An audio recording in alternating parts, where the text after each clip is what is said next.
nessuno avrebbe mai potuto immaginare che covasse dentro un rancore per questa cosa. È stato un fulmine a ciel sereno per Nazareno Gerolimetto scoprire chi è ritenuto responsabile dell'incendio scoppiato la notte del 24 maggio alla cooperativa agricola produttori Castellana. Sin da subito le indagini dei carabinieri si erano concentrate sulla pista dolosa. Ora i militari hanno denunciato un imprenditore padovano di 61 anni che qui in via Don Ernesto Bordignon conoscono molto bene, per anni infatti fornitore seppur marginale della stessa cooperativa. Poi a maggio la collaborazione si era interrotta, da qui un malumore crescente che avrebbe portato al gesto. Era comunque marginale, non strategico per la nostra cooperativa. Abbiamo interrotto il rapporto, ne abbiamo parlato con lui, abbiamo interrotto il rapporto per motivi non legati alla qualità del prodotto, forse qualche negligenza, ma niente di più.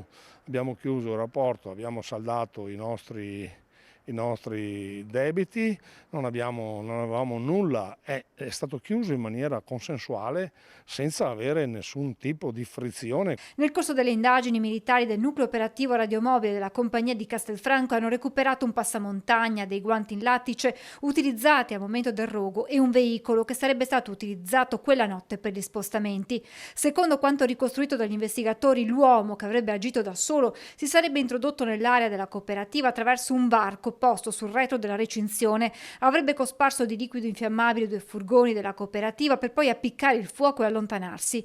Le fiamme avevano completamente distrutto i 2 mezzi, propagandosi successivamente ad un magazzino comunale adibito a deposito di materiale per lo storico palio e alla copertura dell'edificio, interessando anche un impianto fotovoltaico da 100 kW andato completamente distrutto. Credo che andiamo oltre i 400.000 euro di danni. Per noi è un danno abbastanza importante, anche se, ripeto, siamo riusciti a mantenere la continuità dell'attività davvero interrompendo per sole 24 ore. Cooperativa e supermercato che non si sono mai fermati, accantonati invece per ora alcuni progetti futuri. Noi avevamo idee per progredire, adesso ci siamo fermati perché dobbiamo ripristinare quello che avevamo.